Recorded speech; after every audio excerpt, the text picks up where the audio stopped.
All right. It looks like I'm live. Woo! Go team.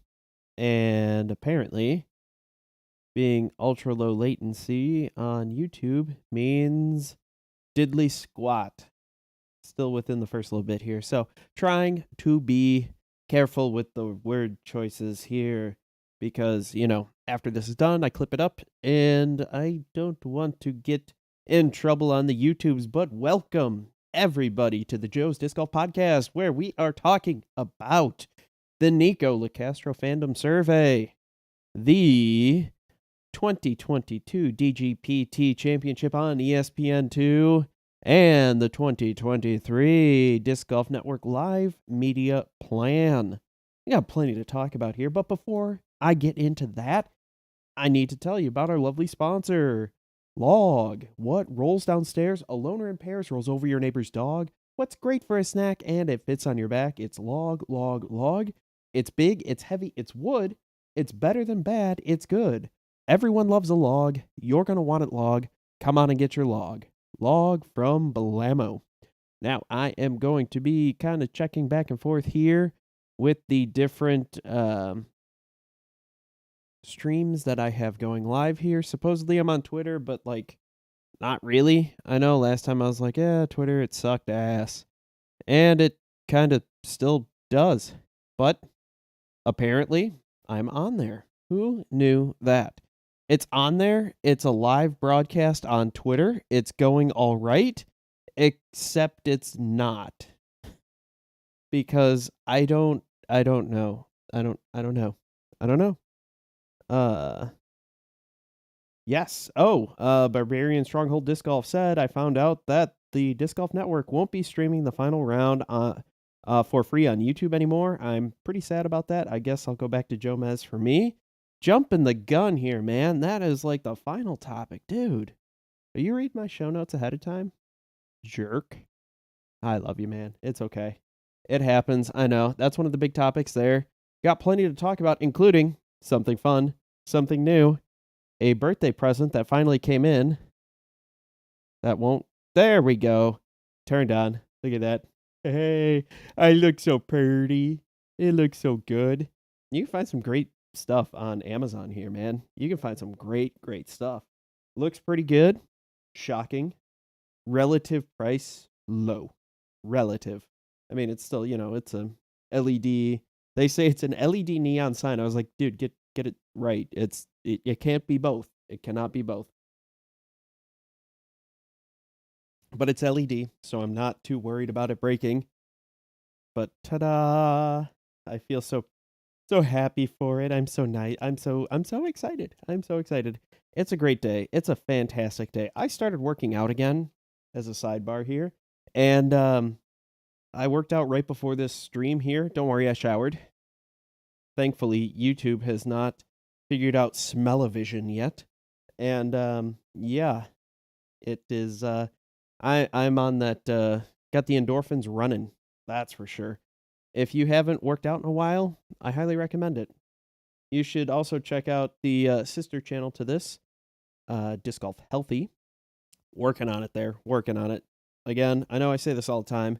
Solo proyecto uno persona español no bueno. Cerveza fría, por favor. That's what I know. And donde está el baño? There we go. Where's the bathroom? Give me a cold beer. You might need both at the same time. I don't know. Don't drink the water, man. Don't drink the water. Working on plenty of stuff here. You might have seen on Twitter, there's also some other fun jazz out there. Working on some soundproof movie poster panel thingies. They look awesome.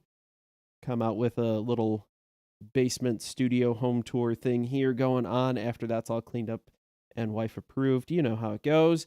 But they're not even hung up yet, but I have set them across for me. And holy mackerel, they have cut down on the echo for me. I have tuned the microphone and the OBS and all that fun jazz. So, you guys don't hear it, but it bugs the hell out of me. I actually got out to play disc golf too. I don't know if you guys did, but there was an absolutely gorgeous day here. First round in about 3 months. I posted that on Instagram, give or take. And yeah, it was fantastic. Played the local Mastodon course from blacks to the A position. The easiest setup for that course by far. One of the relatively easier courses in Fort Wayne. After that, though, like if they move at B's and you play gold, woof, woohoo, that is a tough layout.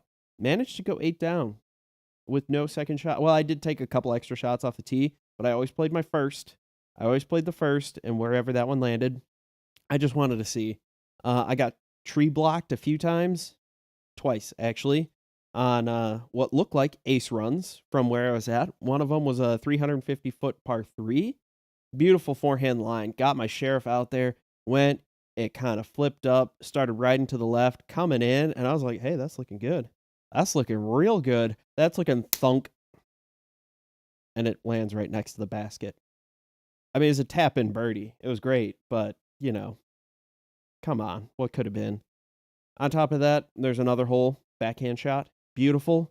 It was like a 175-foot-ish hole, give or take. Short hole, tight tunnel, whole way. Beautiful. Looked like it, from my perspective, looked like, again, it was going in. Hit the tree right in front of it, knocked it down, rolled almost OB, because there's a path, an OB path there. And I was like, are you kidding me? From almost an ace run to almost OB. Thanks, disc golf. I've missed you for 3 months. Getting my hopes up and slapping them down right there. But overall, 8 down, very happy. Very happy with that, all things considered. Had a bunch of circle 2 looks.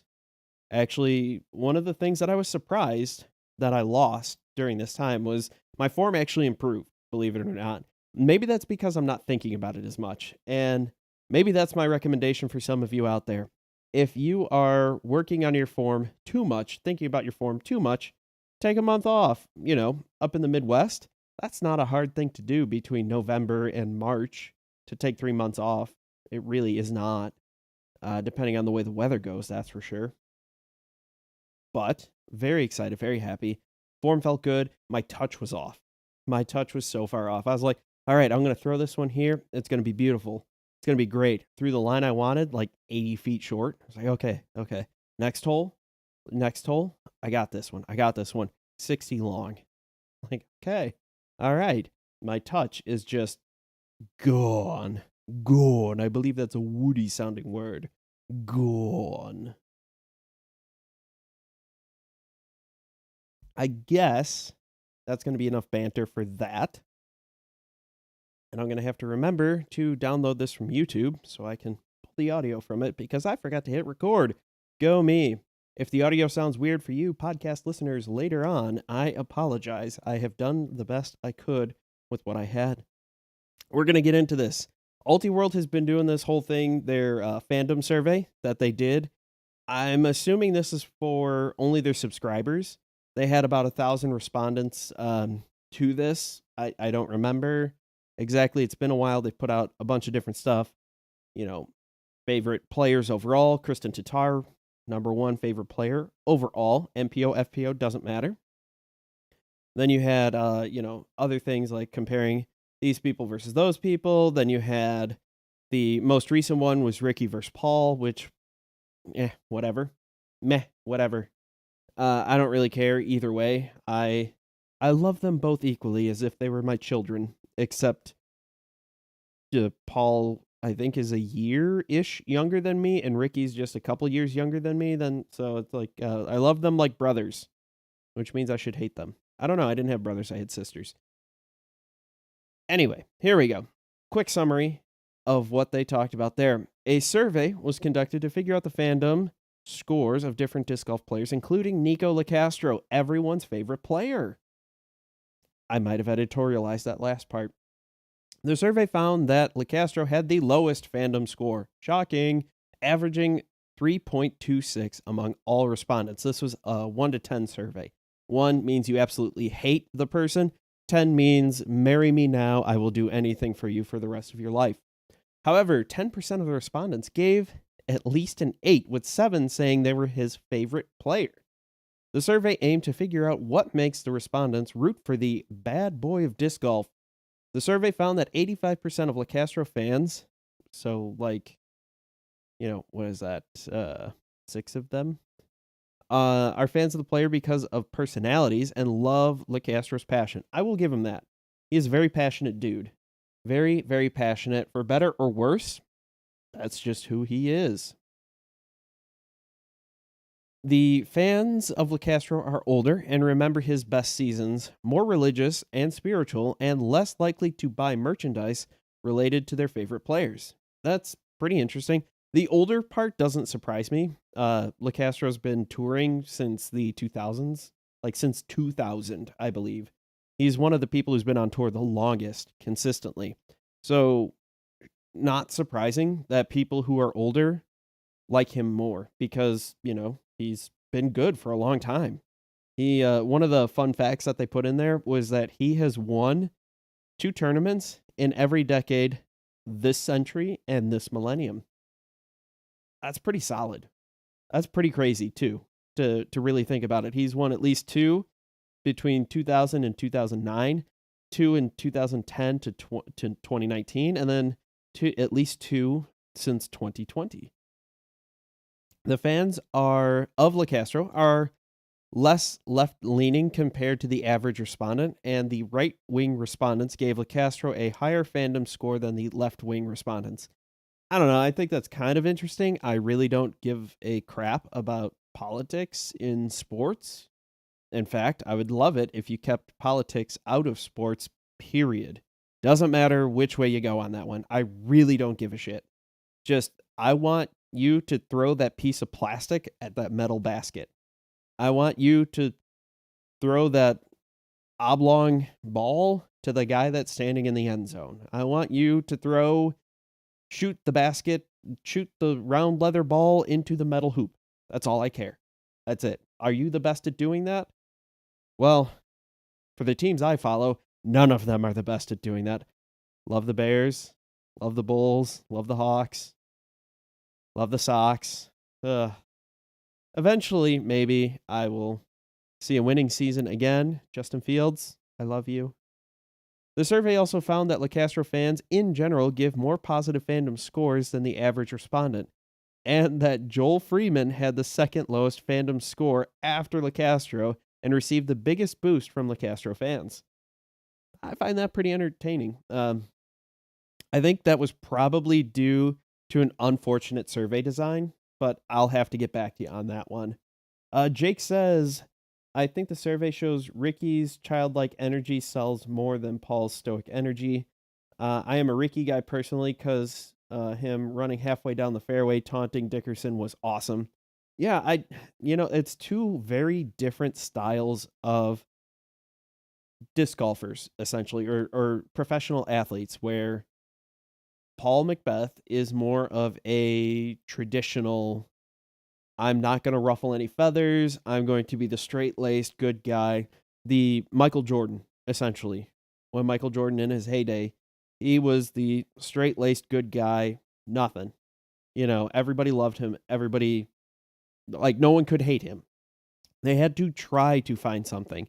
And eventually they did. I highly recommend you watch Last Dance on Netflix it was on ESPN originally. It was awesome. Where Ricky's more like a less frantic Nico. And I mean that in the best way possible. He wears his emotions on his sleeves. He's just running. He's excited. He loves playing. He's just outgoing. He's just, like you said, he's got that childlike energy. I think that's probably the best way to put it. So Nico's low fandom score among all those respondents, I think that's crazy that he was averaging a 3.26 and 10% people, 8 of them, or 7 of them scored him at an 8 or better as their favorite player. That's ridiculous. That's crazy. I mean, I figured he would be, after I found out who was on the survey list, I was not surprised that he was in last place, essentially. But it's kind of cool to see that. His crazy outbursts are kind of the thing that either attracts or repels. He's the kind of player that you're going to love or hate. There's going to be no middle ground. I say that as I think I am kind of in the middle ground with him. I think he's fun to watch. I'm not a fan, but I don't hate the guy. I'm still rooting for him to hopefully have made a mental turnaround for this upcoming season. I really do. I really hope that he's turned it around. He is a prolific disc golfer. He doesn't get the attention the way that Paul or Ricky does or anybody else, but he has been around. He's a winner, and he was having a pretty solid 2022 season before um, shit just got real at European Open. I think that's probably the best way to put it. He had some issues. But again, I think he's going to get past that. I think things are going to get better. I really hope that, he does get better. It isn't too surprising that he is attracting the older people. The G MILFs, if you would, those people. Or G DILFs. You never know. You never know. And given that he is big into the spirituality of it all, his crystal stuff and all of that jazz, I think that's the nice way to put it. Not surprising that it attracts people of a similar mindset, to be completely honest.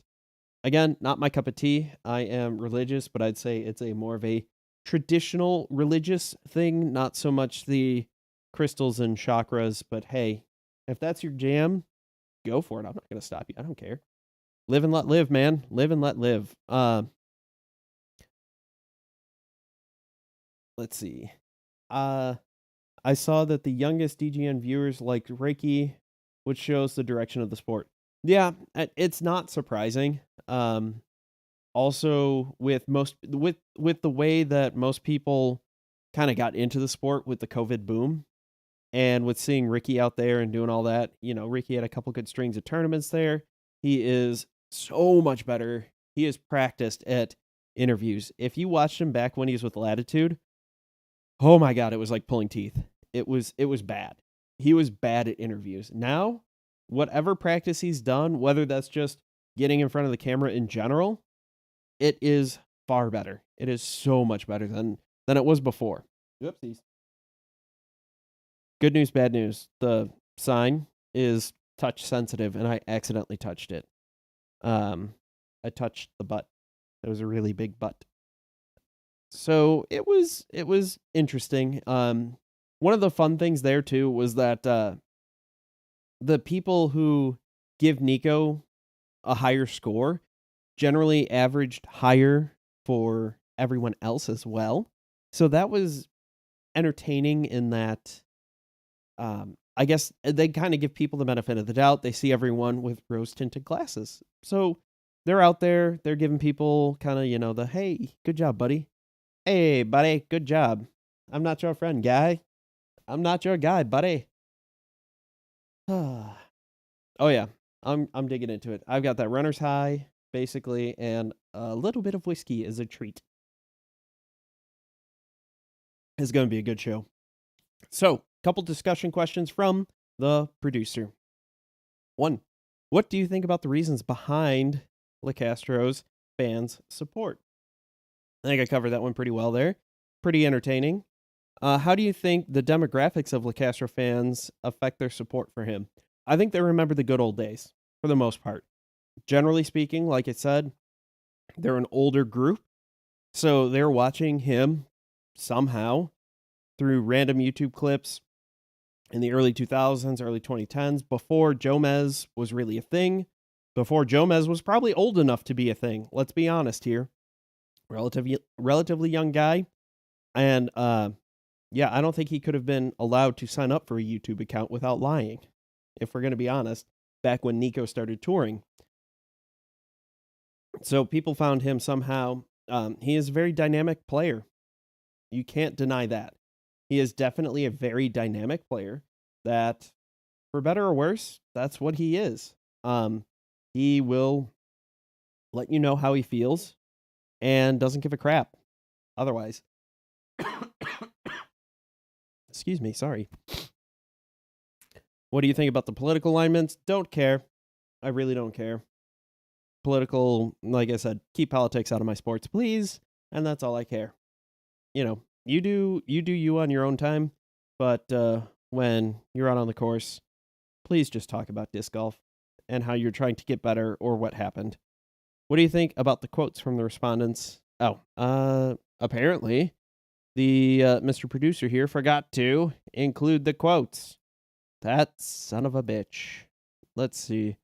Let's go ahead and of course. There we go. Quotes, quotes, quotes. Nico LaCastro and Avery Jenkins were the first pros I ever watched and followed, so they get my favorite title. All right, makes sense. Kind of what I was saying before.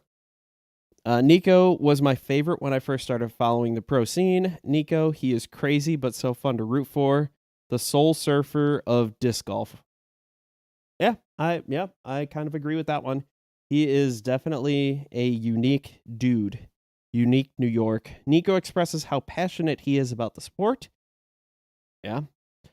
And puts his heart and soul into it more than the other players.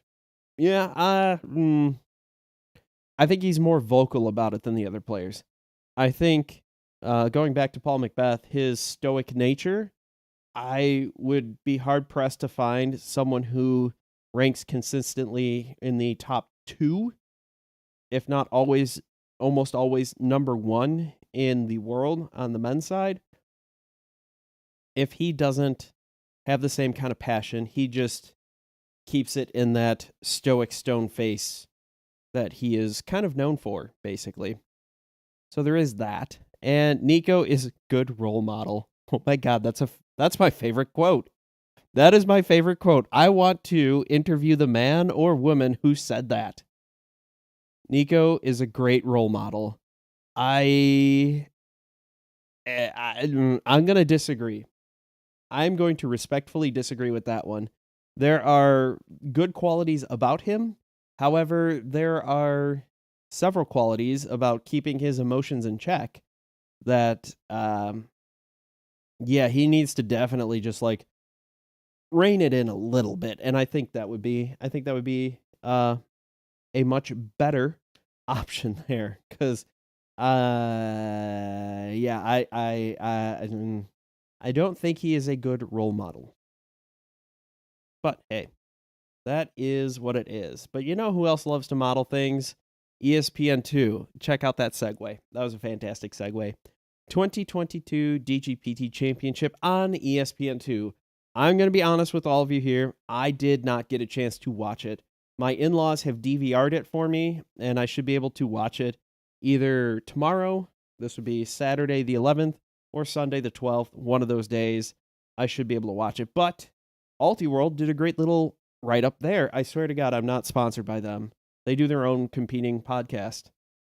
So the 2022 Disc Golf Pro Tour Special broadcast on ESPN2 on Sunday drew 123,000 viewers and a .04 rating with adults aged 18 to 49, according to Showbuzz Daily. That's a website that looks at all this stuff.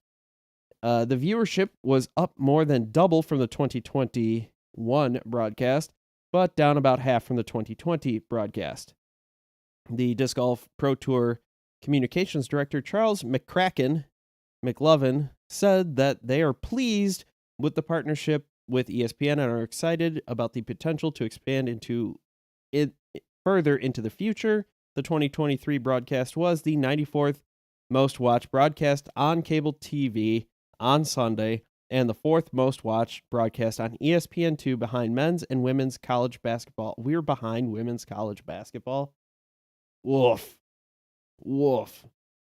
The ratings for a niche content like disc golf on cable television are largely driven by when and where they air, and disc golf's ratings have been in line with the standard ESPN2 programming in those time slots. Well, I'm glad they decided to not put disc golf up against football on a Sunday afternoon, because that's what happened last year, and the ratings were garbage. They were horse shit. It was awful.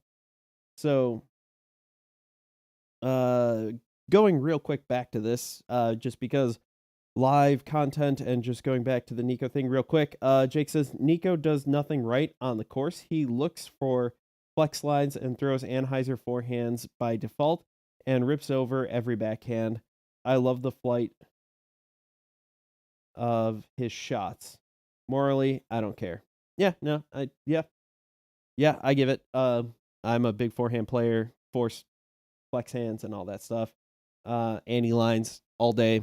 Backhands, getting much better at that. Getting much better at my backhands. But going back to ESPN 2, the dose.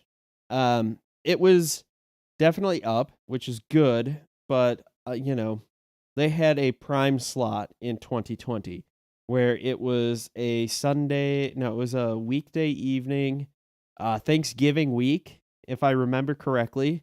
It's like Tuesday or Wednesday with nothing on nothing to compete against. They weren't going against college basketball. I don't know who was playing, but it was Sunday night, so it was a decent game, but not like a massive game.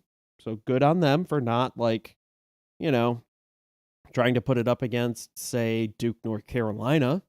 That would be a stupid move. But then again, this is the same group of people that decided to put it on against football. Yeah, just let's sigh. Just why? That's about all I can say there. It was bad. So seeing that it was up double this year from last year makes sense. Seeing that it was down from 2 years ago, 1, Thanksgiving week, 2, that was the height of the Rona, and well, everybody really didn't go out and do much. So there's a lot more TV watching and streaming and everything like that.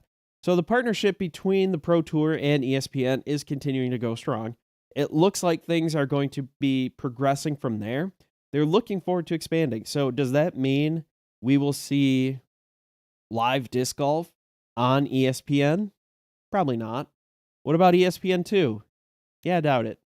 The technology required and the technology that is they would have to invest in to do TV broadcast, ridiculously expensive and not worth it, in my opinion. They'd be better off, renting that kind of equipment or bring in an outside company. I wonder how that would go. Big money skins. Sorry. I had something in my throat there. But it would be good. I think getting it on like ESPN Plus would be a good idea. Getting it on their streaming service, getting it on there, that should be a relative cakewalk. They have all the equipment. They're already good at streaming. They do their own disc golf network thing. What I would worry about, what I'd be concerned about, is that they would end up paywalling off things behind the ESPN Plus subscription. And if they do that, they're going to lose a lot of viewers because what you're going to end up getting is people like, you're not going to get on ESPN Plus. They have a ton of content. It's a huge network. They have a ton of content. You're not going to get people. I'm not going to sign. I don't have an ESPN Plus account. I'm not going to pay for ESPN Plus to watch a little bit of disc golf. No, not happening. Not happening. No way, Jose. So there's that. There's some fun stuff there that I think could be a good benefit to disc golf there. I think getting on ESPN2, getting the disc golf content out to a different demographic, because let's be honest, it's an older demographic that watches cable TV in general. That's just a given. That's like, the under 35s, under 40s, we're streaming everything. So I don't know how much was watched there, but that also gets it to people who may not know what disc golf is.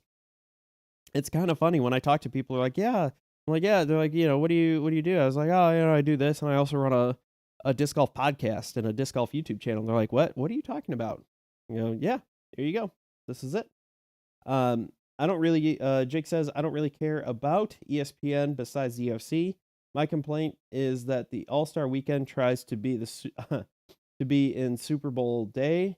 I don't even watch football, and I know that's dumb. Yeah, they did the draft earlier today. I had planned on it, like, I was getting all ready. I was getting excited. I was getting close because I thought it was going to be like last year where it was the draft and then the skills and then the match play and all that. It was the whole rigmarole, the whole thing. And then I was like, yeah, I'm going to do the draft. I'm going to do a companion stream where, so I don't get in trouble, I'll watch it, tell you guys to watch it, and commentate over the top of it because, good Lord, it was boring as hell last year.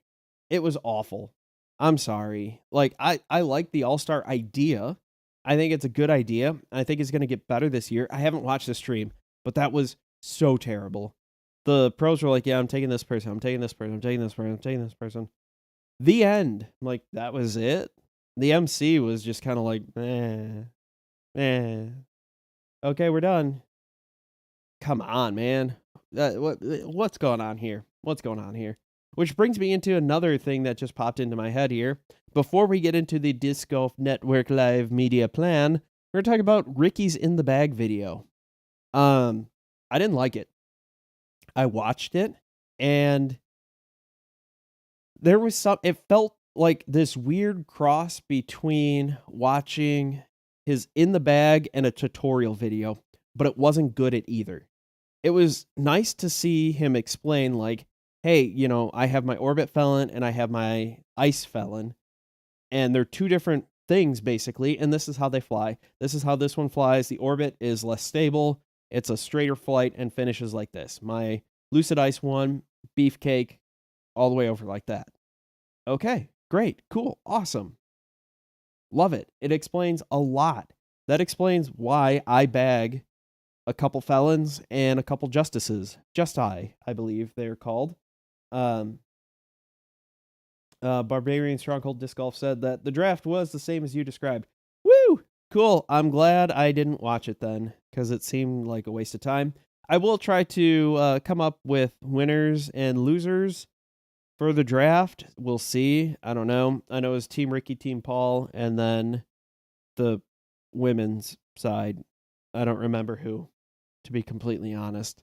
I don't remember. But yeah, going back to the Ricky in the bag thing, it was not great. It left me wanting a tutorial video and an in the bag video. And it didn't satiate either, in my opinion, where I think what they could have done to make this, and this is just my personal opinion, this is my personal taste. You could have liked it. But I think what could have helped it was do a more traditional, shoot a traditional A-roll in the bag, Ricky mic'd up, pulling out, his felon, his rive, his whatever, saying this is this, this is this, this is what I use, cut to B-roll of the discs in flight. After he's thrown it and going like, yes, this is my felon, it flies straight and does this. And they cut to the B-roll while he's talking, and it flies straight, finishing to the right on a backhand. Explaining why he throws a turnover backhand on certain holes instead of a forehand. Because if he overcooks it, he doesn't have to worry about the water, and he could show like, this is why I throw this rive, and so on and so forth. But that's maybe me nitpicking. But that is what it is. It is what it is. So, I guess we'll get into our last topic. The 2023 Disc Golf Network Live Media Plan. DGN has announced its live media plan for the 2023 season will feature an increase in the volume of live content for subscribers. The new plan includes expanded coverage of all DGPT Silver events and select PDGA Euro Tour events. We talked about that last time. And how they're following Paul. I mean, they coincidentally went to Europe while Paul was going there. Which will be exclusively available on DGN. The 2023 season will introduce a new show called Tournament Central, which will provide highlights, player interviews, and analysis for Elite, Elite Plus, and playoff events, as well as the majors. The show will add a minimum of an hour 45 minutes of live content each day, in addition to the standard broadcast. That is not that bad of an idea. We are getting closer to normal sports. I mean, turn on football, basketball, baseball, whatever. You've got the pregame show. There's a halftime show when appropriate. Obviously, no halftime show in baseball. And then you've got the postgame show. So they're going to do all of that now. They're going to do a pregame for FPO, do some kind of weird half in between FPO roundup and MPO preview, and then MPO roundup at the end there. So the DGN subscribers can expect live coverage for over 35 events. That's a lot of stuff, including 9 events in Europe, and with the potential for more later in the year. The network will stream 240 rounds of live disc golf between MPO and FPO, a full day's coverage with Tournament Central. Holy crap, that's a lot of stuff. I had an issue with Ricky throwing the Raider in a flex line. He would never do in tourney play. Then there was a Rive on a Heiser, which we know he would do, and park the hole. Yeah. Which he knew he would throw. Oh, sorry. My bad. Yeah. Oh, Ricky. You're so fun. You blow my mind. Hey, Ricky. The network will continue to broadcast all this. It's set to stream over 1,400 hours. That's about 2 months worth of coverage this year. You're going to spend 2 months of your life watching disc golf, potentially. There is a price bump, though, that you should be aware of. The annual plan is now $129.99, while the monthly subscription has bumped $1 to $12.99. You still get that 50% discount with your PDGA membership. I know some people talk about, they're like, it's totally worth it. It's $50 for a PDGA membership, not including the $2.50 that it costs in the processing fee. And it is, you save $50 for if you're a PDGA subscriber. It comes out almost even. If you play one tournament, you're ahead. The network will continue to broadcast all the Elite, Elite Plus, and playoff events, as well as the majors with your subscription. There'll be pay-per-view options for the European Open and USDGC. I was an idiot, and a couple years ago paid for the USDGC coverage, and it was garbage. It was awful. You paid extra money for it, and just don't. Just get the standard package that comes with your DGN subscription if you already watch it. Trust me, it is not worth it at all. At all. The coverage kicks off with the All-Star event, February 17th through the 19th, or you can watch the Super Bowl. And yeah, I said that right. I'm trying not to get the NFL up my butt. You can also follow the week after with Las Vegas Challenge, the 23rd through the 26th. I'll have a preview show for that, for Las Vegas Challenge, not the All-Star event. Kind of go through it, but whatever.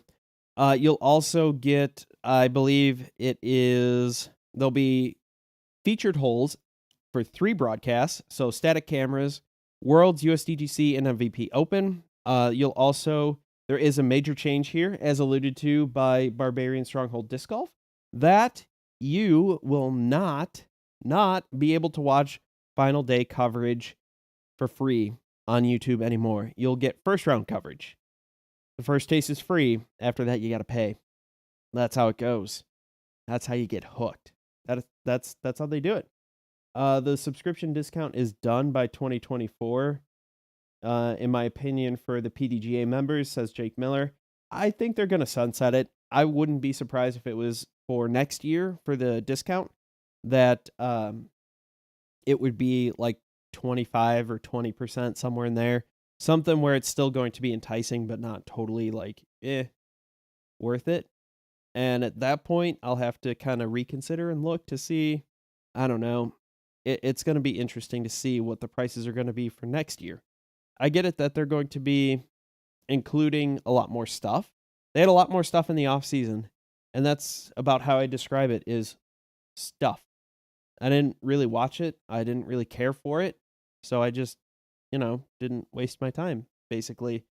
You'll get the free round, the expanded coverage of the Silver Tour. So these camera operators, these guys, these crews going around, that's going to be impressive. And I wonder if they're going to start using the Silvers as a training ground. And I wonder if you'll notice a step down in quality, sort of, in terms of their training new camera operators. They're training new people in the trailer, in the studio, and new stuff like that. They're training other commentators at these silver events, trying to get them up to snuff so that when they go to do a major, to go do an elite event, elite plus event, that they'll be able to just go right in, no issues, no harm, no foul. We all get going, and we're all hunky-dory happy as can be. That's kind of my thought there. Silvers are going to be a training ground there. Who knows? And PDGA members, you'll still get the couple free tournaments. I forget what it was. USWDGC? I forget off the top of my head, and I don't have it written down here. I apologize for that. With the full year as the full year is 130, and the monthly is 112 a year. So weird that they don't push the full year payment. Yeah, I'm not sure. It'll be interesting. Beer Outdoors Briggs says, I like watching the final round on YouTube for the comments in the chat. I watch all the other rounds on DGN. Well, you're not going to be able to do that now, man. They changed that. They took that option away from you. No longer get to watch it. I like watching it on YouTube just because it's a better interface. Let's be honest here. The Vimeo player that they use, and this is a limitation of Vimeo, not necessarily DGN, kind of sucks. It kind of really sucks. And the YouTube interface is just better. But that's just how it goes now. That's just how it goes.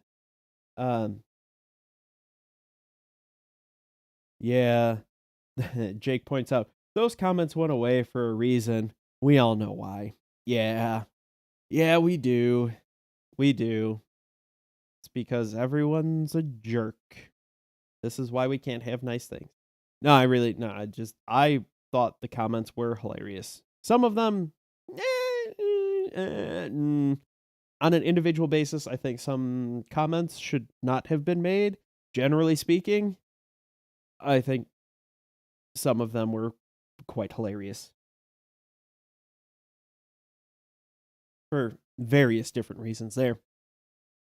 I think that about does it for the show. Unless anyone else has any questions, comments, concerns, or screams of pain, I think that about wraps it up. Otherwise, I'll kind of give this a few more moments here, trying to get more stuff up on the Joe's Disc Golf website. The shop is kind of back-ish, sort of. Yeah, it's getting there. Wait, so I'm streaming on YouTube, and Alaska is trending with something I don't want to say on stream. They are Santa Claus is coming to town. There's one word in there that you can spell a different way. I'll say that. Thanks for that. I don't know if this actually went out on YouTube or not, but or not YouTube. Clearly it's on YouTube. I'm talking to you guys. I meant Twitter, but whatever. So thank you all for watching. As always, I've been Joe. You've been awesome. And if you get a great tree kick, don't forget to thank Treesus. And if you get kicked deeper into the woods, well, you need to repent and reflect because you have transgressed against Treesus. And I can't wait to see all of you in the next video.